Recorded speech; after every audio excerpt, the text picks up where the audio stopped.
ആദ്യത്തെ സ്ത്രീപീഡനം നമ്മുടെ ചരിത്രത്തിൽ ഇടം നേടിയ ആദ്യ സ്ത്രീപീഡനം ചാത്തർകുട്ടിയുടെ പരസ്യ വിചാരണയാണ്. ചാത്തർകുട്ടിയെ വിചാരണ നടത്തി എല്ലാവരുടെയും തന്നെ പീഡിപ്പിച്ച ഓരോ ആളുടെയും പേര് പറഞ്ഞ് അവസാന പേരുകളിലേക്ക് ചാത്തർകുട്ടി എത്താറാകുമ്പോൾ തെളിവായി ഒരു മോതിരം ഉയർത്തി കാണിച്ചുകൊണ്ട് അവസാനത്തെ പേർ ഞാൻ പറയട്ടെ എന്ന് ചാത്തർകുട്ടി പറയുമ്പോഴാണ് തെളിവെടുത്തുകൊണ്ടിരുന്ന രാജാവ് അത് വേണ്ട എന്ന് പറയുന്നത്. അത്തരമൊരവസ്ഥയാണ് ഇന്ന് നമ്മുടെ സിനിമാ രംഗത്ത് നടന്നുകൊണ്ടിരിക്കുന്ന പരസ്യ വെളിപ്പെടുത്തൽ. ഇതിന് തുടക്കം കുറിച്ചത് 2017 പ്രശസ്തയായ നടിയെ തട്ടിക്കൊണ്ടുപോയി പീഡിപ്പിച്ച സംഭവമാണ്. അവരെ യഥാർത്ഥത്തിൽ തട്ടിക്കൊണ്ടുപോയി പീഡിപ്പിക്കാൻ കൊട്ടേഷൻ കൊടുക്കുകയായിരുന്നു. നാം കൊട്ടേഷൻ കൊടുത്ത് കൊലപാതകങ്ങളും മറ്റുമൊക്കെ കേട്ടിട്ടുണ്ട്. പക്ഷേ ഒരു സഹപ്രവർത്തകയെ, ഒരു നടിയെ തട്ടിക്കൊണ്ടുപോയി പീഡിപ്പിച്ച് ആ രംഗം പകർത്തി, ആ പകർത്തിയ രംഗം കിട്ടാൻ വേണ്ടി ഉള്ള ഒരു കൊട്ടേഷൻ, അങ്ങനെ അതീവ വിചിത്രമായ ഒരു സംഭവമായിരുന്നു നടിയെ തട്ടിക്കൊണ്ടുപോയ സംഭവം. അന്ന് ഇരയായ നടി ഈ സംഭവത്തിൻ്റെ ഞെട്ടലിൽ നിന്ന്, ഈ സംഭവത്തിൽ നിന്ന് കഷ്ടിച്ച് രക്ഷപ്പെട്ട സന്ദർഭത്തിൽ ആദ്യം വിളിക്കുന്നത് ഇപ്പോൾ നമ്മോടൊപ്പം ഇല്ലാത്ത മുൻ MLA PT തോമസിനെയാണ്. PT തോമസ് സമയോചിതമായി DGPയെയും മറ്റു ഉന്നത പോലീസ് അധികൃതരെയും വിളിച്ച് വിവരമറിയിക്കുകയും അദ്ദേഹം തന്നെ നേരിട്ട് നടിയുടെ അടുത്ത് ഓടിയെത്തുകയും ചെയ്തതുകൊണ്ട് മാത്രമാണ് ഈ നടിയെ തട്ടിക്കൊണ്ടുപോയ സംഭവം ആർക്കും ഇല്ലാതാക്കാൻ കഴിയാതെ പോയത്. പിണറായി സർക്കാരിൻ്റെ തുടക്കത്തിൽ ഈ സംഭവത്തെക്കുറിച്ച് അന്വേഷിക്കാൻ ADGP ആയിരുന്ന B സന്ധ്യയെയാണ് നിയോഗിച്ചത്. സന്ധ്യയുടെ നേതൃത്വത്തിൽ അന്ന് SP ആയിരുന്ന ഉണ്ണിരാജ അടക്കമുള്ള സംഘാംഗങ്ങൾ അവർ നടത്തിയ അന്വേഷണത്തിലാണ് പൾസർ സുനി അടക്കമുള്ള പ്രതികളെ പിടികൂടുന്നത്. പൾസർ സുനി ഇപ്പോഴും, ഒന്നാം പ്രതിയായ പൾസർ സുനി ഇപ്പോഴും ജയിലിലാണ്. എന്നാൽ 8ാം പ്രതി ദിലീപ് ജാമ്യത്തിലിറങ്ങി. അദ്ദേഹം ഈ കേസിൻ്റെ ഓരോ ഘട്ടത്തിലും പലതരം ഇടപെടലുകൾ നടത്തുകയും ചെയ്തു. ശരിക്കും പറഞ്ഞാൽ വിചാരണ ഘട്ടത്തിൽ ഒരു വനിതാ ജഡ്ജി ഈ കേസ് കേൾക്കണം എന്നാവശ്യപ്പെട്ടതും ഹൈക്കോടതിയിൽ അങ്ങനെ ഒരു ആവശ്യം ഉന്നയിച്ചതും ഇരയാക്കപ്പെട്ട നടിയാണ്. അതിൻ്റെ ഫലമായിട്ടാണ് വിചാരണ കോടതിയായി ഒരു വനിതാ ജഡ്ജിയെ നിയമിച്ചത്. പക്ഷേ ഈ വനിതാ ജഡ്ജി വിചാരണ ഘട്ടത്തിൽ അനേകം വക്കീലന്മാരുടെ, അനേകം അഭിഭാഷകരുടെ സാന്നിധ്യത്തിൽ ആണ് ഈ ഇരയുടെ മൊഴി രേഖപ്പെടുത്തിയത്. ഇരയുടെ വിചാരണ കേൾക്കാനായി ഹൈക്കോടതിയിലെ ഞരമ്പ് രോഗികളായ പലരും എത്തിയിരുന്നു. ആലോചിച്ചു നോക്കൂ, ഒരു ഗ്രീൻ റൂമിൽ നടക്കേണ്ട, ഒരു അടച്ചിട്ട മുറിയിൽ കോടതി സ്വകാര്യമായി കേൾക്കേണ്ട ഒരു വിചാരണ എല്ലാവർക്കും വേണ്ടി വാതിൽ തുറന്നു വെച്ചു കൊടുത്തു. പിന്നീട് എന്താണ് ഉണ്ടായത്? ഈ നടിയെ കാറിനകത്ത് വെച്ച് പീഡിപ്പിക്കുന്ന രംഗം ചിത്രീകരിച്ച പെൻഡ്രൈവ് അതീവ സുരക്ഷയോടെ കോടതികളിൽ സൂക്ഷിച്ചിരുന്നതാണ്. ആ പെൻഡ്രൈവ് പോലീസ് ഉദ്യോഗസ്ഥരും, എന്തിന് കോടതികൾ പോലും രാത്രികാലങ്ങളിൽ കണ്ടതായിട്ടാണ് പിന്നീട് അന്വേഷണത്തിൽ തെളിഞ്ഞത്. എന്തിനേറെ പറയുന്നു, ഹൈക്കോടതിയിൽ ജഡ്ജിയായി മാറിയ ഒരു ജസ്റ്റിസ് പോലും ഈ പറയുന്ന ദൃശ്യങ്ങൾ കണ്ടിരുന്നു എന്നാണ് അറിയുന്നത്. അത്തരത്തിൽ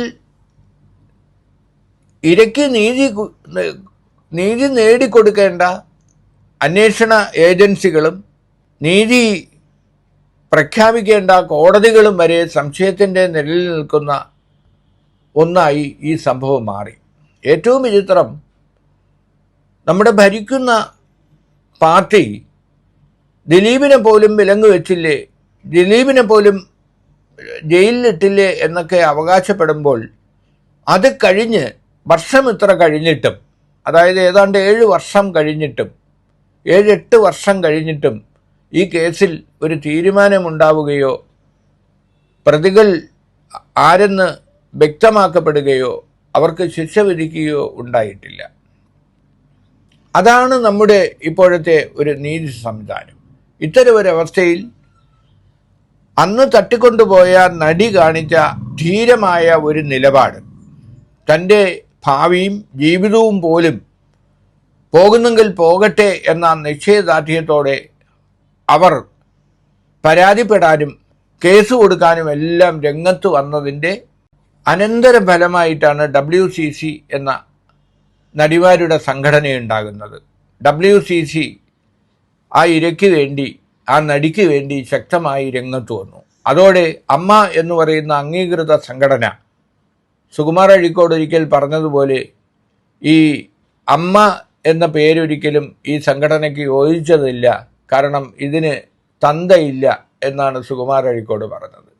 അതുകൊണ്ട് അമ്മ എന്ന മഹത്തായ വാക്ക് അത് ഈ സംഘടനയുടെ പേരായി. AMMA എന്ന് തന്നെ പറയണം, ഒരിക്കലും അമ്മ എന്ന് പറയരുത് എന്ന് ഓർമ്മിപ്പിച്ചുകൊണ്ടാണ് സുകുമാർ അഴീക്കോട് അങ്ങനെ പറഞ്ഞത്. വേറെ ആരെങ്കിലുമാണത് പറഞ്ഞിരുന്നെങ്കിൽ നമ്മുടെ അന്നത്തെ സർക്കാരായാലും ഇപ്പോഴത്തെ സർക്കാരായാലും അമ്മയ്ക്ക് തന്തയില്ല, ഭർത്താവില്ല എന്ന് പറഞ്ഞു കഴിഞ്ഞാൽ തീർച്ചയായും കേസെടുക്കും. പക്ഷെ അഴീക്കോടാകുന്നത് കൊണ്ട് അങ്ങനെ ഒരു വിഷയമുണ്ടായില്ല. അപ്പോൾ ഞാൻ പറഞ്ഞു വരുന്നത്, ഈ വിചാരണ കോടതി വളരെ പ്രധാനപ്പെട്ട ഒരു CPM നേതാവിൻ്റെ മകളാണ് ഈ വിചാരണ കോടതി.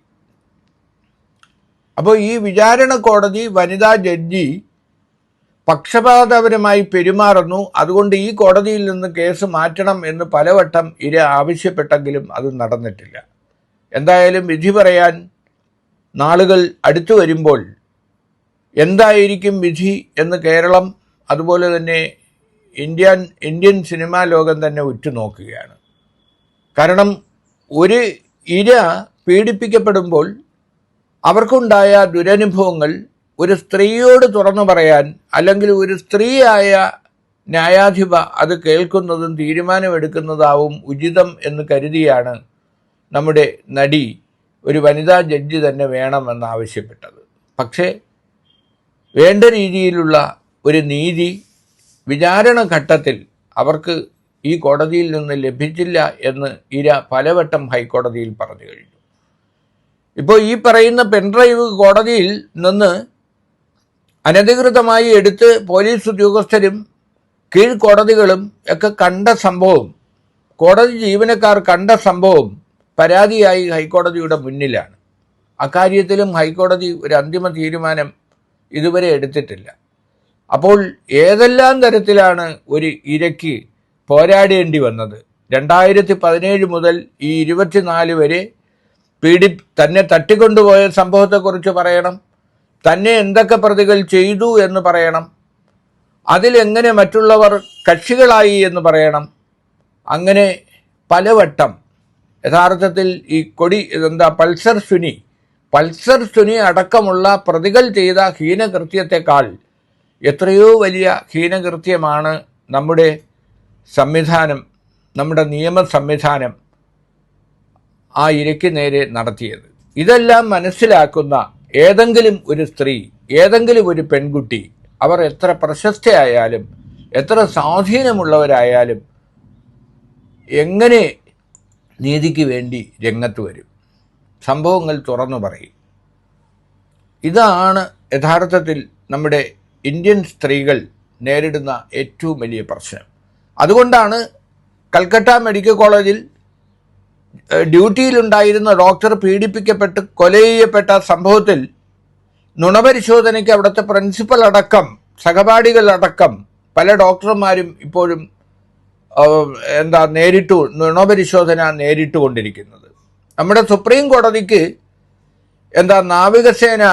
നാവികസേന ആരോഗ്യ വിഭാഗം മേധാവിയുടെ നേതൃത്വത്തിലുള്ള ഒരു പ്രത്യേക സംഘത്തെ തന്നെ നിയമിക്കേണ്ടി വന്നു. നമ്മുടെ ആരോഗ്യരംഗത്ത് മെഡിക്കൽ കോളേജ് പോലെയുള്ള ഉന്നത കേന്ദ്രങ്ങളിൽ സ്ത്രീകളുടെ സുരക്ഷയ്ക്കായി അത്തരത്തിൽ ഒരു കർമ്മസേനയെ നിയമിക്കേണ്ടി വന്നു. ഇതാണ് നമ്മുടെ രാജ്യത്ത് സ്ത്രീകൾ നേരിടുന്ന ഏറ്റവും വലിയ പ്രശ്നങ്ങൾ.